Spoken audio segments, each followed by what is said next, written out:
తెలియజేయనిది ఏమనగా మనకు ఈ వారం 10 రోజుల నుంచి చికెన్ పై మన సామాజిక మాధ్యమాల్లో వచ్చిన అపోహల వల్ల ప్రజలు ఈ మధ్య చికెన్ తినడమే బంద్ చేసింది. దానికి అనుగుణంగా మనం వెంకటేశ్వర హ్యాచరీస్ ప్రైవేట్ లిమిటెడ్ మరియు నెక్ ఆధ్వర్యంలో ఈ వారం 10 రోజుల్లో తెలంగాణ వ్యాప్తంగా 200 ప్లేసుల్లో చికెన్ మేళా నిర్వహించడం జరుగుతున్నది. అందులో భాగంగానే మన వరంగల్ టౌన్లో సాయిరామ్ చికెన్ సెంటర్ దగ్గర ఈరోజు మన వెంకాప్ చికెన్ తరఫున చికెన్ మేళా నిర్వహించడం జరిగినది.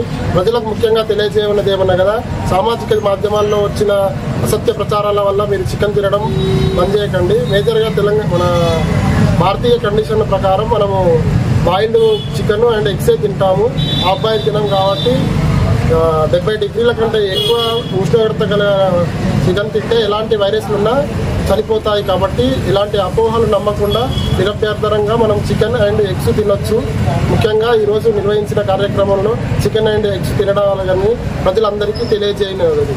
కరోనా టైంలో చాలా మంది చికెన్కు ఎగబడేసరికి అప్పుడు చికెన్ తింటేనే కరోనా పోయింది. అలాంటి టైంలో ఇప్పుడు కూడా అదే బర్డ్ ఫ్లూ అనేది కానీ ఎలాంటి వైరస్ అనేది లేదు మన తెలంగాణలో.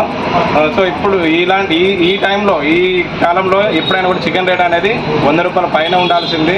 200 రూపాయల కిలో చికెన్ అమ్మేది. అలాంటిది గత 10-15 రోజుల నుండి చికెన్ రేట్ పూర్తిగా తగ్గి మాలాంటి ఇక్కడున్న మా 39 సామాన్య ప్రజలే, పేద ప్రజలే ఉంటారు. వాళ్ళు కూడా ఈ రోగనిరోధక శక్తిని పెంచుకోవడానికి కోసం అని చెప్పేసి అది కాకుండా ఈ సామాజిక మాధ్యమాల్లో వచ్చినటువంటి అపోహల వల్ల, రూమర్స్ వల్ల మా వాళ్ళు చికెన్ తినడం కూడా బంద్ చేశారు. మా దగ్గర చికెన్ సేల్ చాలా ఉంటుంది. మా చికెన్ సండే వస్తే దగ్గర 3-4 క్వింటాల చికెన్లు అమ్మేది. అలాంటిది ఈరోజు ఒక 30 కిలో 40 కిలోలు కూడా అమ్మలేని పరిస్థితి అయిపోయింది.